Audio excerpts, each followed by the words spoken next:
basically, an official petition asking the UK government to create a register for racist offenders has reached 10k signatures, meaning that the government must now fully respond. The petition's creators have said that the register will allow organisations to find out whether future employees have had any race-related offences before they are recruited into diverse organisations. Do you think there should be a register for racial offenders, and can we truly trust companies to use that data to discriminate against racial offenders? So I saw this online as well, and I got to say that I'm kind of on the fence about it. Like, my initial reaction was like, yeah, of course, why would you not do that? And I think in principle, I like the idea of there being some way of kind of centralizing and checking whether people have perpetuated like race crimes. But I think the bit that I struggle with is, how do we actually implement that in practice? And I think it's because of quite a few different things. So first of all, when I was kind of digging into it a bit deeper, they want to add people who've had a conviction, anyone who's had a caution or dismissal from a workplace. And I think that kind of combines, as I understood it, the approach that they have with the sex offenders register, where it's people that have actually been convicted, with something like the medical register, where you might have like a misdemeanor or misconduct, but you're still allowed to practice. And I think that gets a bit messy, because I feel like we do a lot of headline reading, and it's just going to be like, okay, you'll just blanket, you're racist. We don't really look at the detail of stuff. So if there was ever a situation where there was I don't want to say misunderstanding, but just, people do all kinds of things in the workplace. Sometimes things aren't as they seem. I've seen workplace bullying where people will not play the race card, but just will like push things to get people out of situations, or to get out of situations that they don't want to be in. So I think it's kind of open to manipulation a little bit in that respect. And when you look at something like the sex offenders register, the way that works is, I guess, you put in a request to your local police force, and they will then confirm or deny whether that person that you suspect may be in the vicinity of you or your children or something like that is actually on the register, so that you can make an informed decision. And the problem that I think I have with this is that I believe, and lots of other people are with me, but I guess not everyone does, that we have institutionally racist organisations in this country. So the police being one of those that have frequently come under fire for their kind of their handling of race complaints, even within them as an organisation. So for me, I'm thinking, well, does that lead to manipulation? Who holds this register? Who governs it? Who is in control of releasing information in relation to it or not? If we really did it and we really wanted to look at workplace incidents, does that mean we have to sack half the police force? Because there have been so many stories of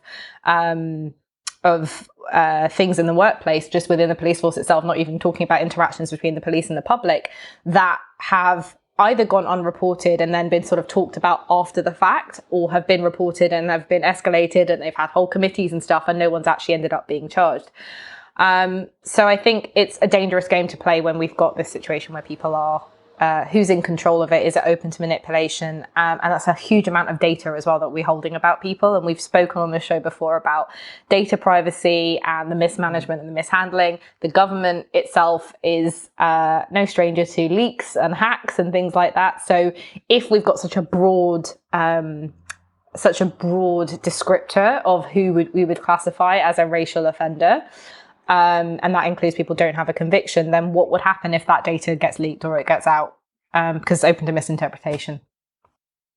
I just think that, just really tagging onto what you're saying, Marisha, I think it works in theory, and I think in practice, I don't think it's going to work for anybody. And I think what a register does, and I'm not talking about the child sex offenders registers, because I think that is people who have committed an offense, and maybe some people who have a problem that they can't actually control. I don't know the ins and outs of it, but children are vulnerable. They need to be protected. When we're talking about this list now, what about if somebody can change? What about if somebody has this tag against their name of they made a racist comment, and then now they're barred from getting work everywhere that they go, or in diverse organizations? And it reminds me of people, I know people who have criminal records and really struggle to find jobs because they have to make it known. And it could have been something that happened a while ago. And what you are on paper doesn't really equate to who you might be right now in this moment. And I think with race, it's very interesting because when we saw the last vote in the UK for the Prime Minister, they're saying that the areas that vote against parties that are against immigration are the ones that are the least integrated. So people who are living amongst people who everyone looks like them, probably the white majority, they vote against immigration because they're not used to seeing how it can work and the good things that can come together. So by barring somebody from a diverse organization, how is that going to help? We're basically just saying them, go and work with, with somebody, I guess in this instance, someone in an all-white organization, so no minority will be a threat from you. But I'm like, how is that not just going to build on exactly what it is that is the issue in the first place? And something else that I would say is, are we thinking about this vice versa? Because are we saying that no black people drop some shady, microaggressive, racist comment at work? Like, oh, that's just white people, girl, or something that, because they're saying they want microaggressions to go in there. I'm just like, yes. When we start having microaggressions put people on the register, I'm like, no one is going to be exempt from that. And how do I know that my boss who doesn't like me isn't going to get back at me by putting me on this race register and then now I'm prohibited from getting work? I just think it's really, really shady, and I don't think it's actually going to deal with the real problem of racism.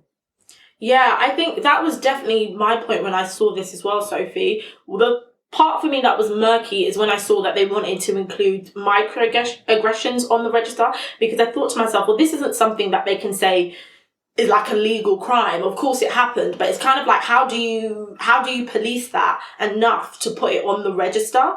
And I saw that one of the young ladies who's behind, I guess, this movement, I think they were calling her the Black Panther of Oxford, if I'm correct, Sasha Johnson, she was saying that similar to what you guys said earlier, is that they would also want to use this register to stop people even living in certain areas. And I thought to myself, like, hang on a minute, like, if somebody had a microaggression on this registered to themselves, that they were banned from living in this certain area, it just felt like it was too murky, like it was almost too far. Because I think that if somebody is known to have like violence against people, like serious hate crimes, things like that, for me it'd be like, okay, I understand why you wouldn't want them living in that area, especially with like sex offenders. But with microaggressions, I mean, listen, I'm not going to say that they're okay, because they're absolutely not okay. But I don't know if it's enough to bar somebody from living in an area. And then also on top of that, I agree with Sophie. I don't like the idea of a register. I'm on the fence about it, because I see how you could implement it so that people who are racist offenders aren't put in places of power in diverse organizations to bully people or influence people. But at the same time, I don't like the idea of the register, because I believe that people are progressive. That's just the belief that I have. I think that who I was yesterday is not who I am today or tomorrow. And I think to have something like that put on a formal register, it's like an element of control, or a little bit like cancel culture, but formally by the government, which I'm not really into. So I think it was quite interesting, because like I said, my initial reaction was like, yes, why wouldn't we want this? And then I sort of thought about it a bit more and thought about what some of the problems with implementing it in practice would be. I think it's interesting that the petition only reached like just gone over the 10,000, which means that the government has to respond to it. I think it's over 100,000 when they actually have to bring it to Parliament and actually discuss it. So I think, I guess a part of me was wondering, is that a reflection of lots of other people similar to us going, okay, in theory, I can see how that will work, but actually I don't know if I want to co-sign on this because it's got a lot of things that need to be worked out.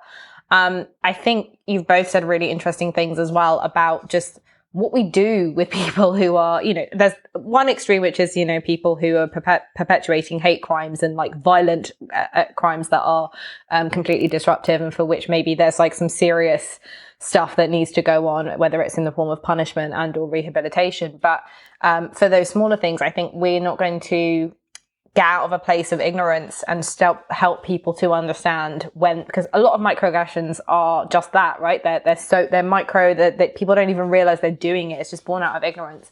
And so banning these people, as you say, from the workplace, like every workplace should be diverse, in my opinion. We live in, just speaking here of, just the UK, we live in a diverse country. We obviously have different ratios of the different populations that make it up compared to somewhere like America. But it definitely is it should be that organizations, insofar as possible, reflect the society that they operate in. And so there should be no such thing as like, oh, we have diverse workplaces and non-diverse workplaces. I can see that there would be some benefit in having, I don't know if a register is the right thing. I think that's where the issue is for me, but I can see there being some way of reporting for organizations that I guess are public organizations or organizations that are meant to represent public interest, because there really is no place for microaggressions, macroaggressions, any of that thing in those organizations where people have that kind of power and that kind of influence over people's lives if you come from or operate from a position of bias. What I think would be more interesting is looking at organizations. So I would be, even as an employee going into an organization, I'll be honest with you, I don't know that I would be so concerned about whether my fellow employees were racist, or because I think you'd see that pretty quickly when you started. I would want to know that if I felt that there was racism going on, whether it was directed towards me or towards somebody else, that it would be dealt with properly if it was raised. And I think that is something different. That's looking at organizations that are basically complicit in racist behavior and do nothing to kind of shut it down. That's the thing that I really wanted to come in. You could see I was just like, I've got something to say, but it's a bit about what does a register do about systemic racism that's happening in an organization or it's institutional? Like, we've talked about, Black people not being able to get ahead in workplaces and what could be done. And my thing is, what happens when the board is completely white and they don't really think about diversity when they're trying to promote people, and they're trying to promote because of nepotism, because, their really good friend has been recommended to them at the dinner table, and, they don't think about anything. They don't think anything about there's no Black people at a senior level, and those Black people can't get to the senior level because they haven't got the training that is necessary, because they might not have access to it in the circles that they're in. Like, that to me is the racism that we need to be looking at, because the majority of people that are affecting us in the workplaces as minorities from progressing aren't going to be on this register. They're going to know better than to make some sort of underhand sly comment. People know how, I think Boris Johnson knows how to act to a certain degree. Do you know what I mean? He's not going to exactly tell us, he has had some political training. He has. Do you know what I mean? Unlike Trump. So whereas he says it in a coded way, like, oh, Churchill, he did so much good for us. And you're just like, Boris, that this man was basically like a racist, and he believed in hang on, the fact that Black people were less. Even Boris is like, wasn't he was talking about... He said, referring to women in referring to Muslim women in the niqab. Very true. Let me just or something. Let me talk about the CEO of a company then, who might know how to conduct themselves a bit better. But yes. I'm like, what about the racist structures that they have in place to stop people of minority ethnic progressing? The register can't deal with that. The register's looking at just a comment that I might make or something I might do, but it's not looking about the reasons why we can't get ahead at all. And I think that's where it lacks for me, because it feels like it would just be putting a band-aid on like a life-threatening wound. Well, that brings me back to the second point of my question then. Do you think we can actually trust these companies, if we were to have a register, to actually use that information from the register to discriminate against these racial offenders? Because personally, for me, as you've said, if the company itself isn't already diverse, or if they don't see it as much of a problem, I could imagine people turning a blind eye if they think this person is good for the job. I agree with you. Yeah, I think I'd probably agree. I think it's just open to too much manipulation, really, unless it's sort of enshrined in law, like in, I don't know, if the laws and stuff that govern employment and HR, unless it's actually wrapped up in that. Why would you do it? It's like for certain posts, you have to have a DBS check because you're going to be working with children, or you're going, those posts require it. There's no way you're getting into any of those posts without it. But I think we're talking here a little bit more about, I guess, big business. And so the cost, but again, everything's about money. It incurs an additional cost if you have an additional step in your hiring process. I don't know how many people would be that up for it. And by doing that, what happens if you expose the fact that you've got people already working in your organization? on it, not just potential employees. What are you going to do about that? Are you going to sit on that information? Are you going to call them up and fire them? Like, what's going to happen? I think it's a bit murky. It needs to be thought through a bit more. Yeah. Be interesting to see what the government responds with.